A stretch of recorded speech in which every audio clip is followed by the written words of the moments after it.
All right. It's Lit Book Reviews. All right. I'm Julius. With me, as always, is Octavian, and we are here to do yet another. So today we're going to talk about the nonfiction books that we want to read in 2025. Both Andrew and I have picked 5 books that we want to read, and we both have 3 honorable mentions that we'll quickly hit at the end. But yeah, we love nonfiction here, and we're definitely going to have a year full of nonfic and fiction as always, and today we're just going to talk about them. I think we'll have some surprises for both of us. I'm actually surprised by my own list. So let's jump straight into it. Let's talk about the books that are nonfiction that we want to read in 2025. If you're here for the first time, hit us with that sub, throw down a like, throw down a comment, tell us how much you hate us.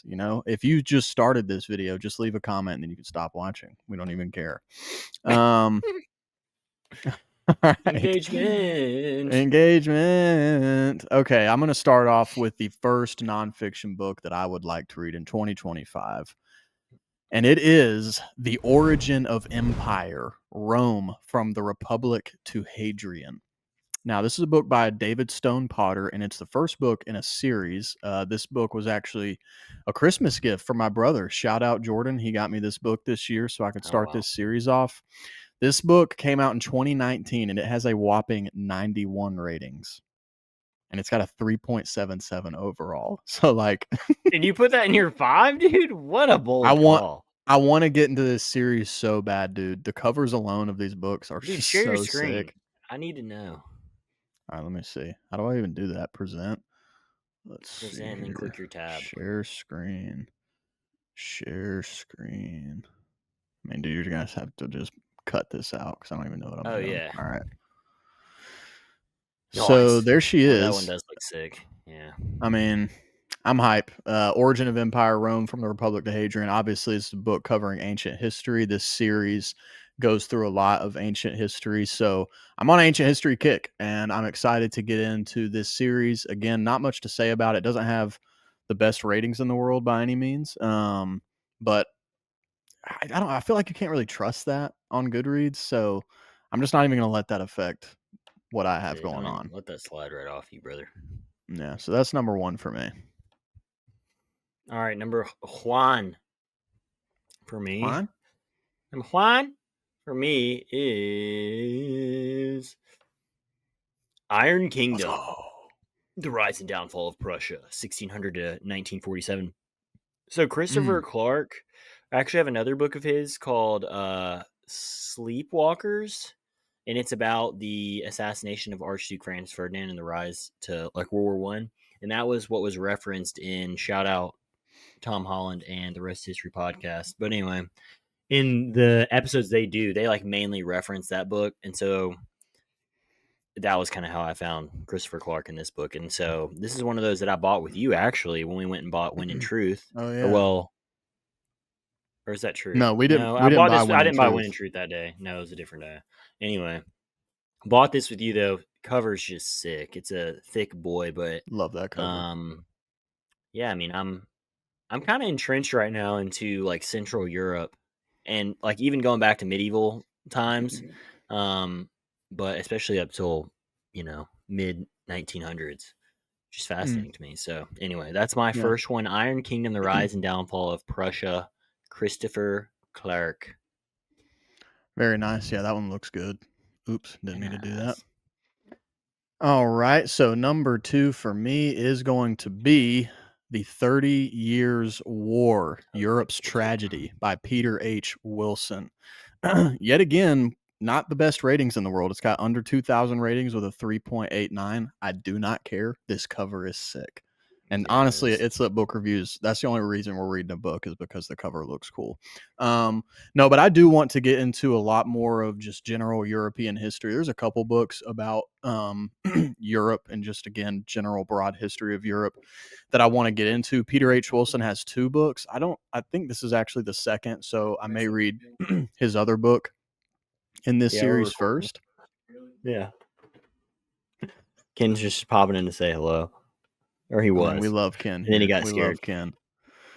So yeah, 30 Years' War. It's about the 30 Years' War, obviously.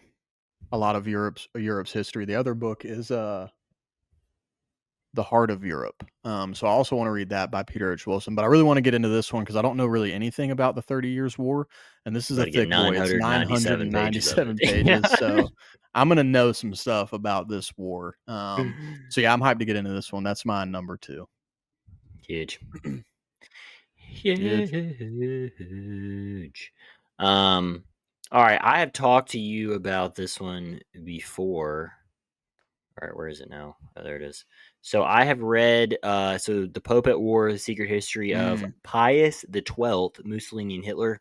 So I read The Pope and Mussolini by David Kurtzer last year, and I think it was the highest rated nonfiction that I read last year. I can't remember what we did on I our think it was. Yeah. I think it was too. Anyway, so good, man. So good. So anyway, this kind of picks up where that leaves off because Pius the 11th, it only follows his life, the previous book, The Pope and Mussolini.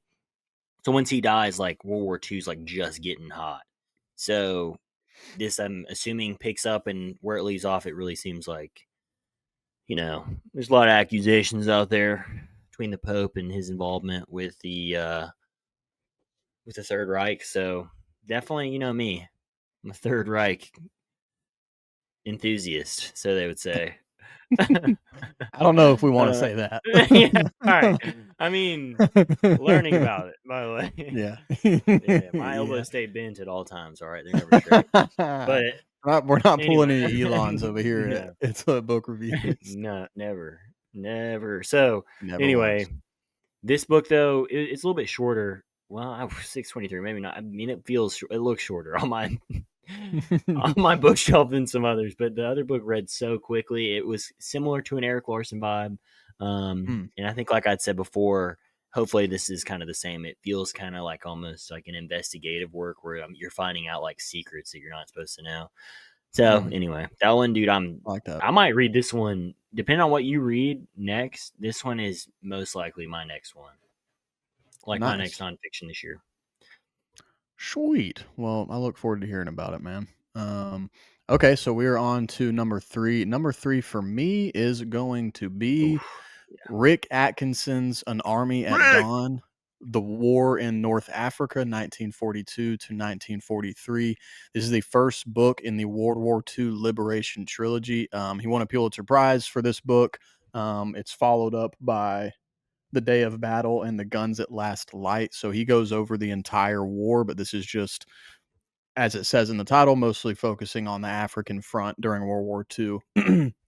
Kind of at the beginning of the war. So I've heard a lot of great things about this. He actually is about to release the second book in a trilogy he's doing on the Revolutionary War. So I'm Yeah. excited to get into that at some point in the future. I have the first one and I have all three of these. I've actually had them for a while.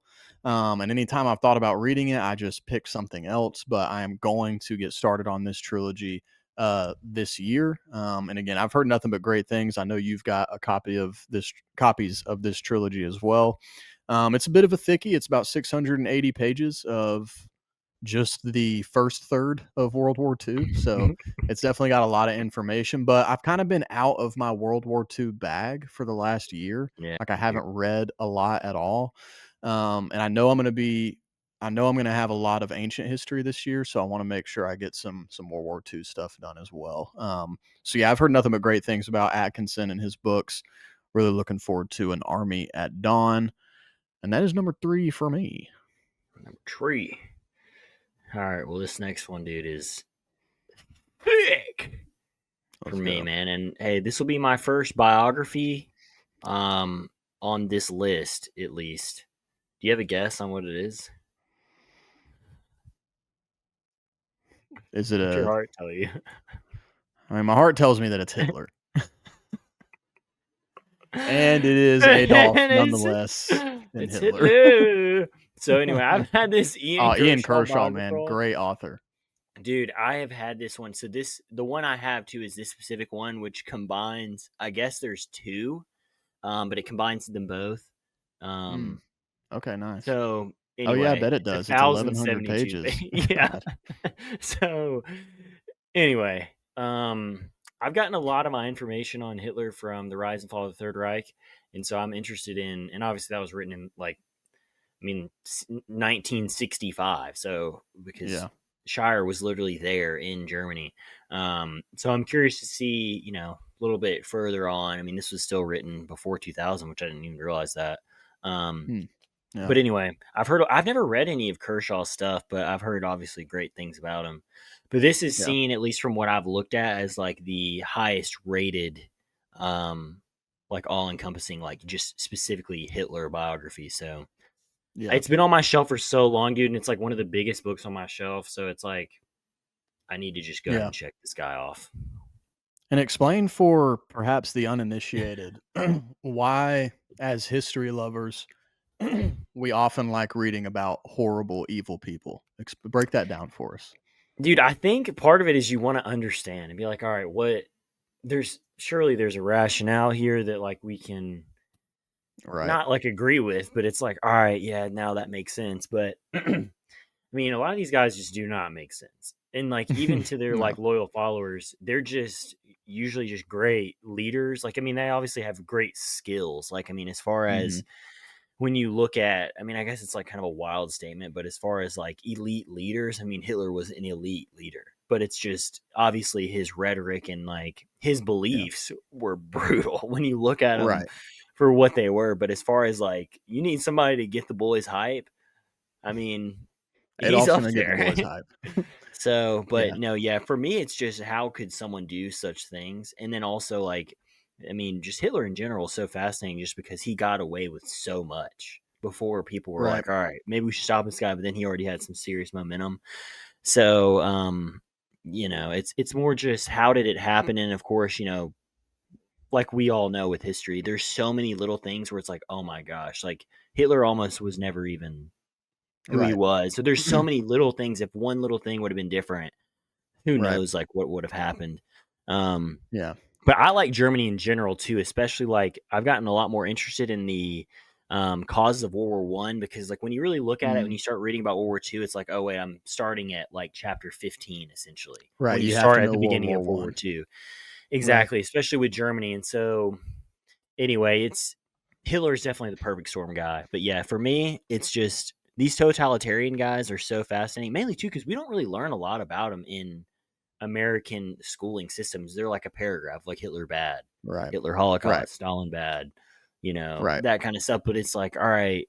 Whereas this was a reality for like these, like there's a Right. reason why he was able to come to power, like of what was happening in Germany and the landscape of Europe. And maybe because he didn't like force, I mean, eventually he ends up forcing people to do stuff, but I mean, he had huge support. And so it's like, Right. all right, how did this guy have huge support? So, I mean, it's just Yeah. kind of those things are fascinating to me. And I think to put it in, I mean, we've talked about this on the channel a few times. To put it in like a modern perspective, if you will, this is very on the nose, and it's not an exact parallel. But the reason characters like Paul Atreides exist in fiction and media, if you don't know who that is, that's the main figure in the Dune book series as well as the movies. The reason Frank Herbert created those kind of characters is to have a more fun, engaging medium where people can see how does someone who ends up doing horrible, unimaginable things get to that place of power. Now, obviously, if you've read the books or watched the movies, Adolf Hitler's upbringing and life were obviously not the same as Paul Atreides. There's liberties taken in fiction and sci-fi, but the general theme, the kind of surface level theme of Dune is a warning of not allowing charismatic leaders to run off with your trust and your faith and get everybody hyped up and revolutionized in some horrible cause that results in a lot of death. Yeah. So there's just a lot to be learned. There's oftentimes a lot more to be learned from the evil people in history than the good, because most of us, I like to believe, are mostly good and we want good Yeah. things for people. So it's a lot easier to understand, like very quickly understand the motives of someone like Abraham Lincoln or Winston Churchill. It's much harder for us to understand why would Hitler do something like he did, but it's important to understand that so that the well-known trope of history of, you're doomed to Yeah. repeat it if you don't know it doesn't occur. So I always like to mention that when we're talking about things. You Yeah. never know if we have someone who just doesn't know what history is like if you're really Yeah. into it, and Well, so many people you don't know, understand context either. That it's like, oh man, Hitler. I mean, yeah, it's the context of situations is so helpful to understand because or else you think, oh, Germany was this really great place that Hitler just came into and they were doing really well and things were awesome there and everybody right, loved their lives in Germany, and then Hitler came along and like forced messed everybody it to be up, right, bad. Like, no, I mean, they were getting spit on, right. disrespected. I mean, Germany was down horrendous, and it was not necessarily, in my opinion, they're fully their fault. I mean, France had a lot to do with that. Britain had a lot to do with that. So things could have been handled way differently that would have Well, and never even again, led to a scenario where someone like Hitler's even needed. yeah, and if there's really anyone that if you wanna draw history back to blame, it would be Kaiser Wilhelm II because he's the one who caused World War One to happen, which, well, he's a big part of it. You can't argue that he was what? What are you making that face No, for? I don't. I mean, dude, I don't know, man. It's just one of the. He definitely is there, but dude, I don't know. Bro, he made I've some definitely become more of foolish a decisions. He German made some sympathizer foolish recently. decisions. I'm on a Like, German sympathizer wave right Kaiser now. Wilhelm is the reason World War One. If he hadn't been there, World War One would not have happened. They kept wanting to build. We won't get into it right now. Either way, Yeah, there's a this is a lot of whole things you nother can draw episode. back in Yeah, history to see how these things occur. Off on a tangent right now. Um. Okay, so that's your number. That was three, right? 3. Yeah, So you're on 4. we're on four. The number four book, nonfiction book that I would like to read this year, and this one might be a surprise to you, but it just looks so interesting. This is called The Silent Spring Revolution. John F. Kennedy, Rachel Carson, Lyndon Johnson, Richard Nixon, and the Great Environmental Awakening. Not a very popular book. It's got like 518 ratings. Came out in 2022. It's got 4.36 stars. But I heard on a podcast somebody talking about this book, and it just sounds like it's a really informative take on kind of how a lot of different things happened that led to where we are now. And I think if my understanding of this book is correct, it's going to explain some of the good things that came out of this revolution, but also where we've gone too far, or we've just missed the mark in our environmental, uh, the things we care about. But I'm really I like a book where I'm going to get JFK, Lyndon Johnson, and Richard Nixon all in one book. So it's like not even, I mean, I am interested to like learn more about the history of environmentalism to see kind of how we got to where we are and understand that stuff more because it's a big deal today. But I'm more just interested in seeing the historical telling of this era and all these presidents and how they were kind of involved. Um, but yeah, this book, I heard a really great thing about it on a podcast, and I don't know anything about really like I've read a JFK biography and I've read a lot about his assassination, but outside of that, I really have not read much about this era at all. Um, but yeah, I think this will be a cool read. And yeah, Silent Spring Revolution. We'll see how it goes. Douglas Brinkley is a great author. I've read another book by him. Where is it? I'm not going to waste time trying to find it, but I also trust in this author. So we'll see what happens. It may be a terrible book, but Silent Spring Revolution is number 3 on my list. I don't know why that just makes me think of that girl saying, "You've stolen my childhood." Oh yeah, American Moonshot Moonbug. J in the Great Space Race. That's the other book that he wrote. Okay, now I I feel like I remember. recently saw that somewhere. Yeah, so he writes a lot about that JFK era, I guess. All right, number four skis for me. Oh, nice. Okay. It's gonna be a little Danny Jones. So this is one that the rest of history has really been my. I mean, it's just it's a problem, dude. Like I just Mm, cannot stop listening to it.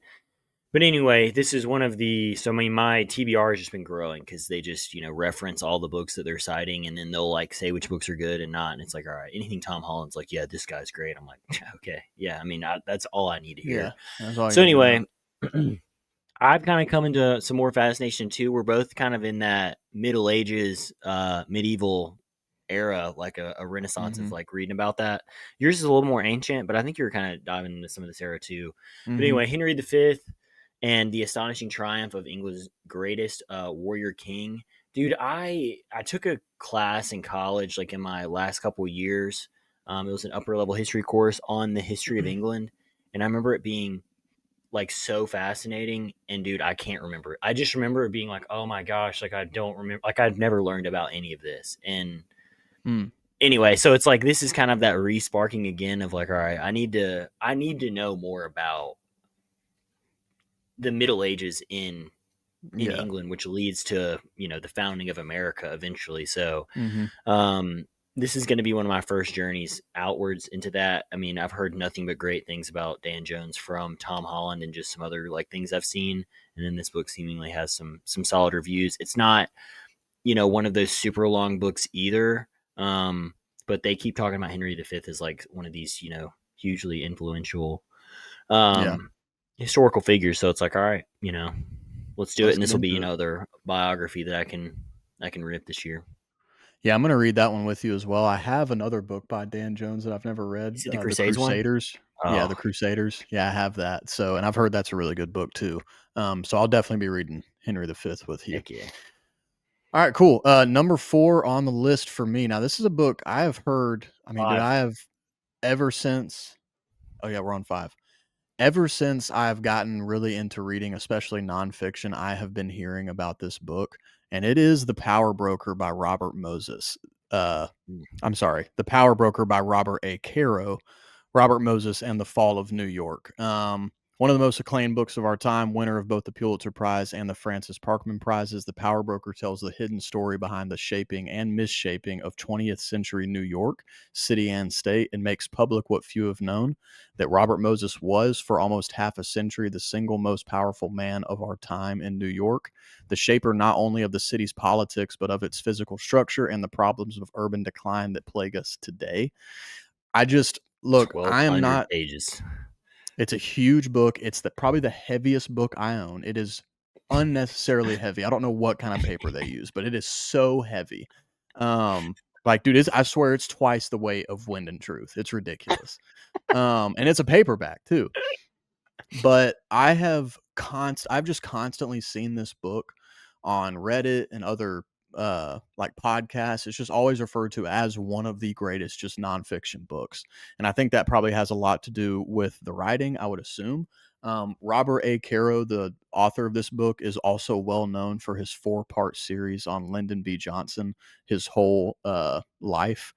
And it's 4 huge books. So this is, a very well respected historian Yeah. that wrote this, and also seemingly a very thorough one. I've been to New York once. I was there. I was laid over there for like 24 hours, stayed with a friend.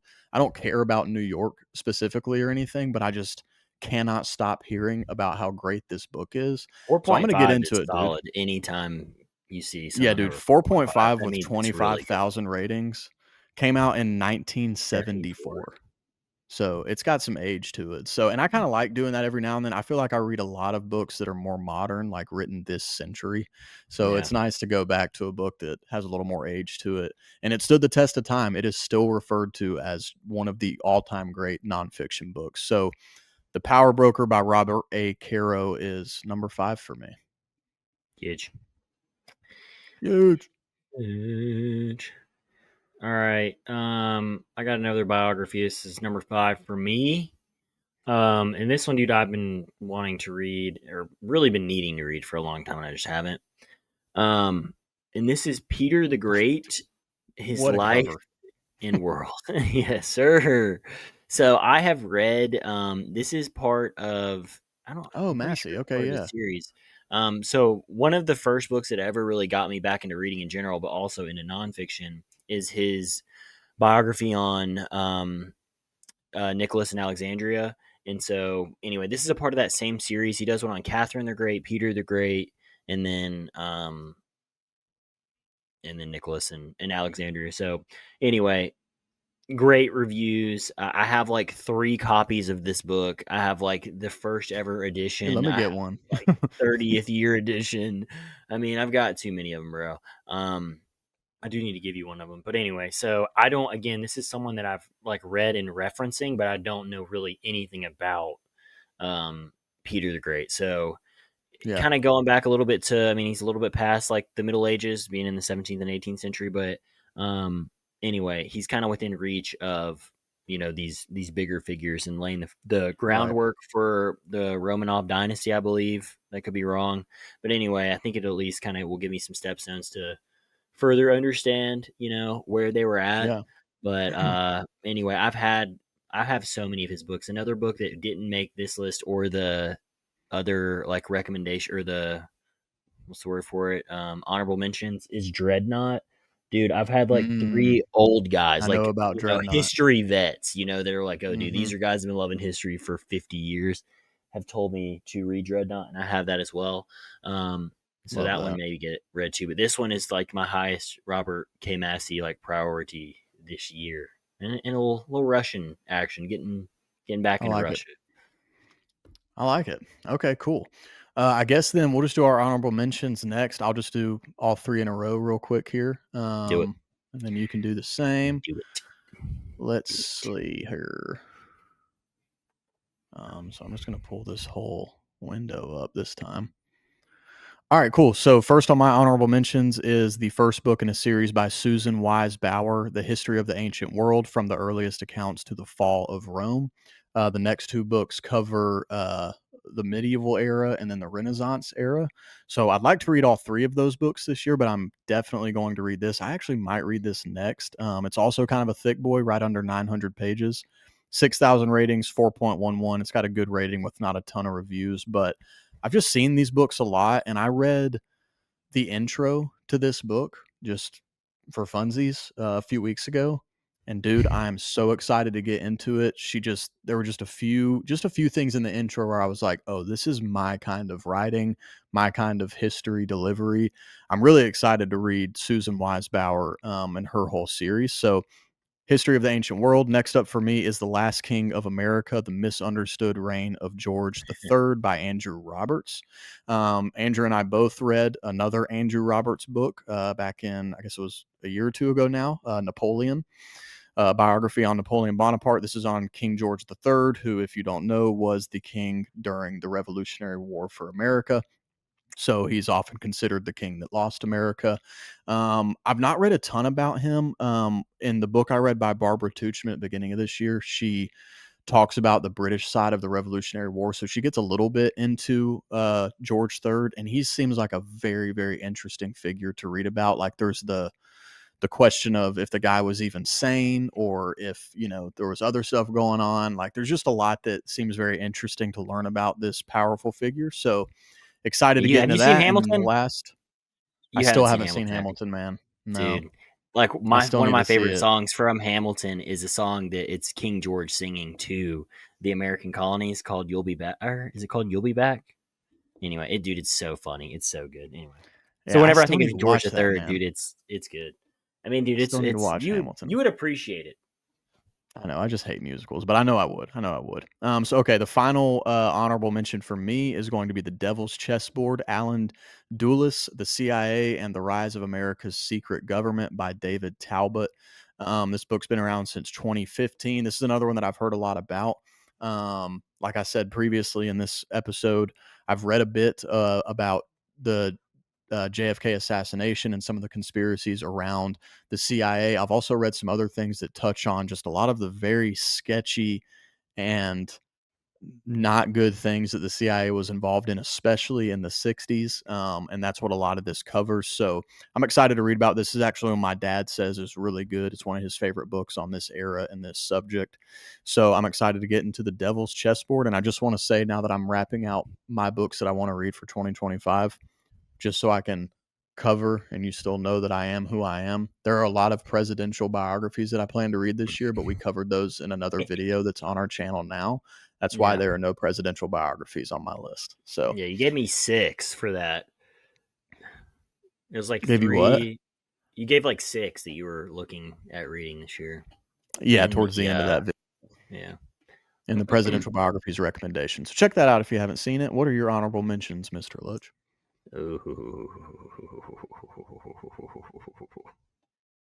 um, is it sharing?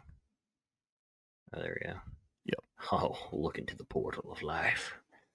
Um, Oh, dude, another good one that I want to read. Nice. dude, this one was also referenced in yet another Rest is History podcast, The House of Lilies, the dynasty that made medieval France. We're definitely getting a little bit of this. The Capetians, or I think is how they say it. Tom and company. But anyway, didn't know anything about them. Their podcast series that they have on the Warlords of the West, which then goes into the Charlemagne stuff, covers the like this house, that ends up becoming the Dynasty of France. Hmm. And then we're getting a little bit of this too with Dynasty by Tom Holland, where it kind of references some things that happened. I mean, Dominion. What did I say? Dynasty, that's his second book in Oh, that sorry. Yeah. Ancient Rome series. Anyway, well, Also a yes, great book. Dominion. So anyway, this book I saw, and it's not as long either. I mean, as far as like, it's not 1,000 pages. It's 448, which means the references are probably at least 50 pages. So we're looking in the 300s, I'm assuming. Um, so that feels like a very doable book. But anyway, this one Yeah. almost made it I my want to top five because, dude, there's so many fascinating things that happens with these different families that rule. Gaul, like, is what they, I guess, called it before. Dude, it's fascinating. Yeah, I'm really looking forward to reading this too. Quick funny story about this book. So I was on the way to that Georgia Tech Vandy game with my dad and Bruce. And Yeah. Bruce and the Mewburns lived in France for a time. And I Oh was trying yeah. to remember the name of this book because we were talking about France and the history of France. And I was like, there's this book that just came out that I want to read. And I pulled it up and I said, oh, House of Lilies, the dynasty that made medieval France. And my dad, for those of you, most of you who wouldn't know, my dad is a huge history buff. I get it from him. He knows exponentially more about the history of this world than I do. He's read so many books. So my dad, the history buff, hears me say the dynasty that made medieval France, and he's driving, and I'm in the back, and he just kind of looks back. He goes, "The dynasty that made medieval France." I said, "Okay, nerd," and I was like, "Dude, what are you talking about?" But my dad's not into like stuff like that. He's mostly reading like Modern. World War II and more, yeah, a lot of more modern stuff, at least at this point in his life. So I just thought that was funny. But yeah, I want to read this too. Dude, I already know it's gonna be so good. The next one is the Let's Crusades, go. the authoritative history of the War of the Holy Land. It was between this one and then the other The Dan Jones one. Dan Jones one, yeah. As far as Crusades, Dominions definitely got me more into wanting to know that picture of like in depth wise of the Crusades. Again, this Hmm. is something in like our education system where it's like, oh, here's maybe a sentence. So it's like, I Right. mean, I really don't really know what happened at all other than what I've read in Dominion. So, Right. um, And that cover is sick. it, Let's just go ahead and say it now. yeah. So, anyway, excited to get into that guy. And then this is one I've had Mm, forever, dude. I've had for at least 2 years. One of the biggest books. Like it's 768 pages, but on my shelf, it's massive. But it's that Stalin's thick paper. War, yep, a new history of World War II. This will kind of be, dude. I've yet to read a Stalin biography. I don't know if I have like a. No, I do. Why would I even say that I have two? I'm such an idiot. Um, and that was, I mean, who do I think I am? Not having You a know Stalin yourself. biography. Yeah. Anyway, so I've not really read anything in depth on Stalin. I've stopped at Lenin, and I think I just got burnt out for a while, and so I reset, went to Germany. So it'll be nice to come back. Mm, But again, this is one of the bigger ones on my shelf. So I'm like, all right, I have to read this yeah. one as well this year. So yeah, yeah, Nice. yeah. Well, what a list. So, those are the nonfiction books that we would like to read this year. Let us know what you think about those books. Let us know what nonfiction books you are planning to read. If there's one you would recommend that you'd like to see us talk about on the channel, we're open to anything that has to do with just about anything in history. As you could probably see, I felt like that was a really diverse group of books that we just talked about. We kind of covered a lot of human Dude, history none there. of mine So, are American. I realize not a single one of mine are American history. yeah, dude, that is one thing about you, man. You do I not don't, care about your people. I don't, dude. I don't know if it's because I've taught it. I don't know what it is, man. I got so much American history in school. And so Yeah. it's like, not that It's there's also a still big so part much of I what you've don't know. taught in your teaching career too, right? Yeah, that's all I taught was U.S. history. But Yeah, I so that mean, makes you sense. would still know way more U.S. history than I do because what we're teaching is still so like 10,000 feet Sure. up. So eventually, I'll definitely come back. But dude, it's just I feel like we were not taught anything about Germany, especially Russia was the first thing that really intrigued me because it's like I mean I Mhm. knew nothing, literally nothing Right. about Russia. So, and then that Yeah. that ends up bleeding into Germany and whatnot. Yeah. Which, dude, for another time. But I think Russia caused World War I. I just want that known. I mean, dude, don't get me they were definitely played a part. They definitely played a part. Don't get me We'll wrong. have- oh yeah, we'll have to end it there though, because I mean this would be a long conversation. But dude, you'll have to Yeah. listen to last thing I'll plug in. So again, if you like history and you're trying to get into reading or whatever, and we need to put out a video of us like recommending like shorter history books, like books to get into if you're trying to get into it. But if you're still yet to crack into reading it, the Rest is History podcast is. I mean, Mm. obviously, I love history, so it's different. But dude, Tom Holland, Dominic whatever his name is. I don't like him as much as Tom Holland, so I don't really care. But dude, it is so good. And so they have so many Yeah. very fascinating series that they break down over 5, 6 episodes that are each like 50 to an hour long. So they're really diving into the weeds, but they're cracking jokes. It's not like a lecture, it's like a conversation about these super fascinating things. And they're citing all the stuff they're getting the information from. But anyway, they have a lead up to World War I where they really Mm. dive deep into Wilhelm, and dude, you would love it. It's so fascinating. But that's all I know about Wilhelm, honestly. It's from what I've heard Tom Holland say. But anyway, the Yeah. Rest is History podcast. Anyone who even remotely cares about history should for sure check it out. It's so good. Yeah. And Sponsor us, Tom, Tom. if you think that if you want to see Andrew and I debate on who caused World War One, leave a comment down below. We'll do it for you. Let's go, Tom. Let's go, Tom Orange. It's Lit Book Reviews Oh, Tom out. Horn.